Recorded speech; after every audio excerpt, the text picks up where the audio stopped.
Train the muscles, not the joints.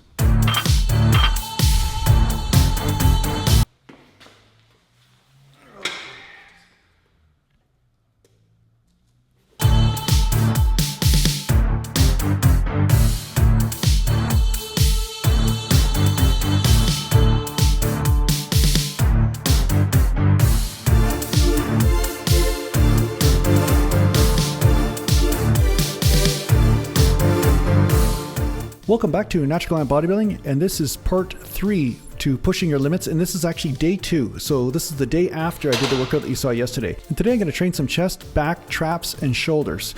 And I've left out the arms and the legs because they're a little bit tight and everything, and I have been training super high frequency lately, so these are the body parts that I left out for today. But the main thing to consider here is that I'm bench pressing several days in a row. So this is day number 2, and I'm doing 295 on the bench for the second day. And you will notice that in comparison to the day before, I'm actually getting a little bit more reps on the bench. I'm basically pushing out those 8 reps much more easily than I did the first day. So that's kind of funny because it kind of counteracts a lot of the things that you've been taught. You know, people say you need for sure 3 days of recovery every single time after you do a big workout.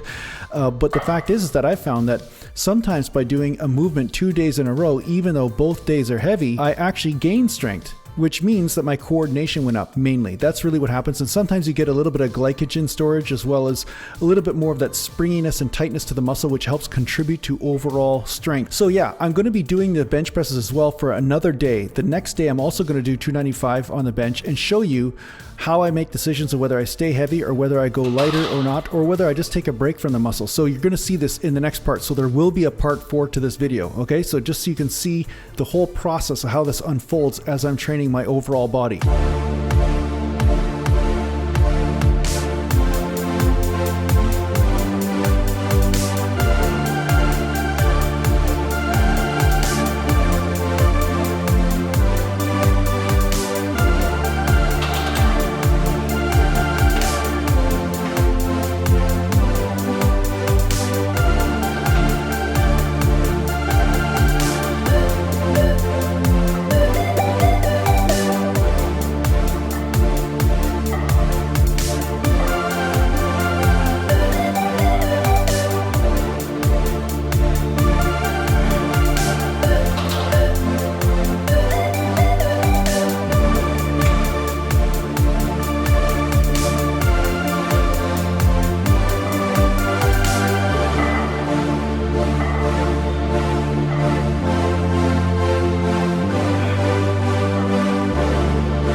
After performing about 4 work sets of heavy bench press weight, I went over to some bent over rows, and I decided to do some heavy bent over rows today, so I'm going to work my way up to 315. I always do an easy couple sets first with bent over rows just to get the kinks out of the system, you know, get those hamstrings a little bit loosened up, get the lower back ready for the weight. And of course, I'm also working on pulling as much as I can with my lats. Now, a big misunderstanding out there is that if you bend over more, that you're going to integrate more of your lats in the bent over row.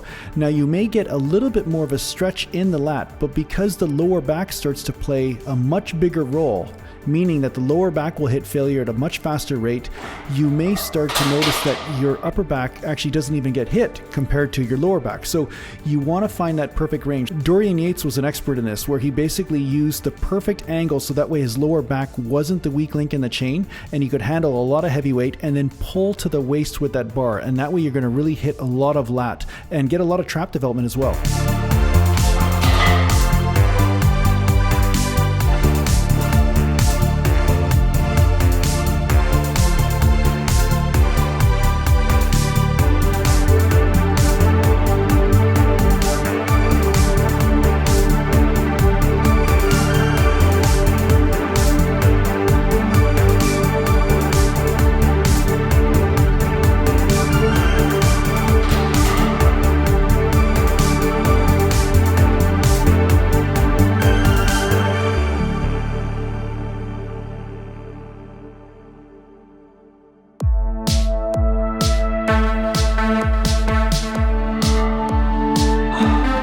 Okay, so I'm gonna do some lateral raises first before I go to do some shrugs. I'm gonna do just a few sets of shrugs to finish off the traps. But I'm gonna do lateral raises first because I want the delts to hit failure first. I don't want the traps to pre-fatigue, just because I wanna hit the delts. So that's what I wanna do today. I wanna make sure the delts hit some failure. I don't want the traps to hit failure long before the delts do. But other days, I might do shrugs first, and then when I'm doing lateral raises, you know, the traps are actually getting beaten to death. So it just depends on what you wanna work, right? So I sometimes will just go back and forth, I'll vary it up. Sometimes I'll start with shrugs, sometimes I'll start with lateral raises, it just depends.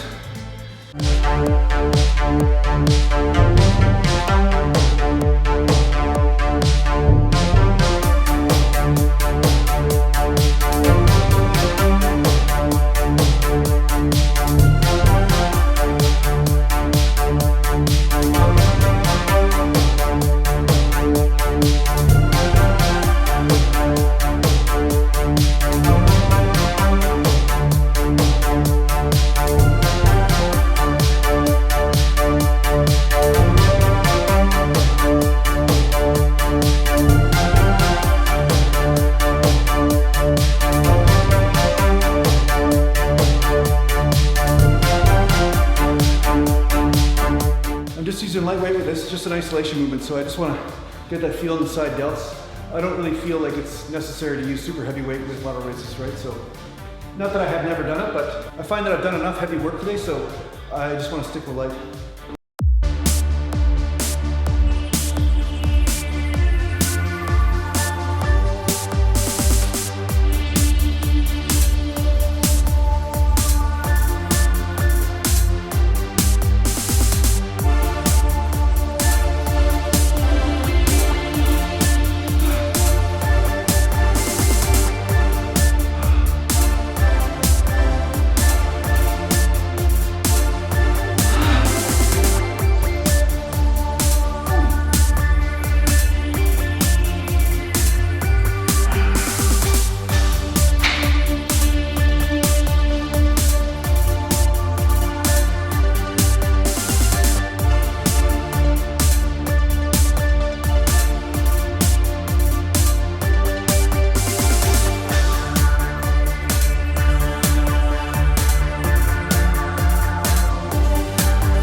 So as you can see, I'm just doing a lot of light sets here. I'm not focusing on going heavy because, like I said, I already went heavy in my workout. So right now I'm just focusing on just getting a pump.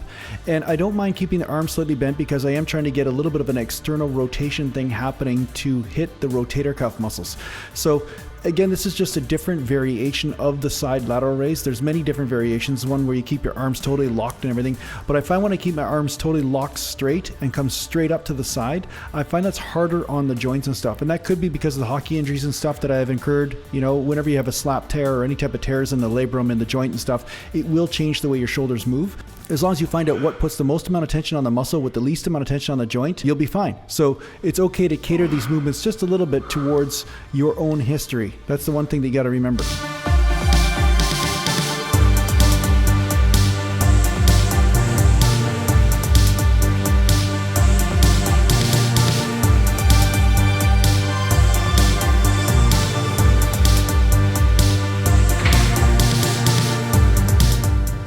This is the last exercise I'm going to be doing tonight. It's just some barbell shrugs. Now, usually I've been going to 4 plates or heavier for the shrugs just to kind of hit those traps in a different way, just overload the nervous system.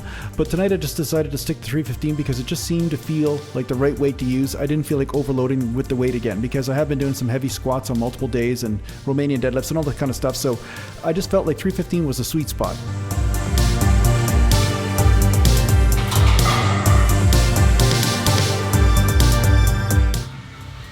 It's easy, but I'm just going to stick to 315 today just because that's what I feel like doing. Because I feel like it, man. I feel like it.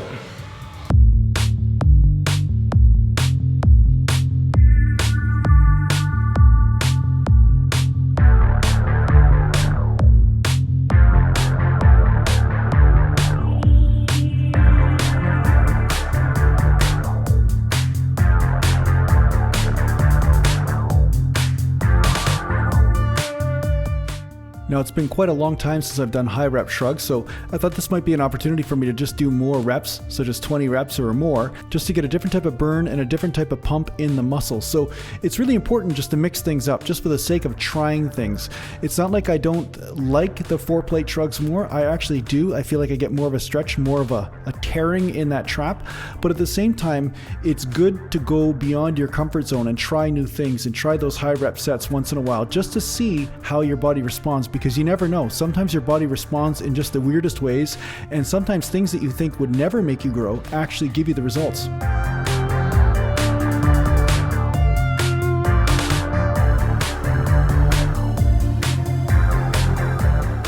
So this concludes part 3 of pushing your limits. There will be a part 4 where I'll show you what happens after I bench press 3 days heavy in a row. Okay, so you'll see what kind of decisions I make based on that. So thanks a lot for watching, and thanks a lot to the Patreon supporters out there. If you want to become a patron, just go to patreon.com under Gallant Bodybuilding. And if you need to get hold of me, just go to naturalgallantbodybuilding.com, and take care for now.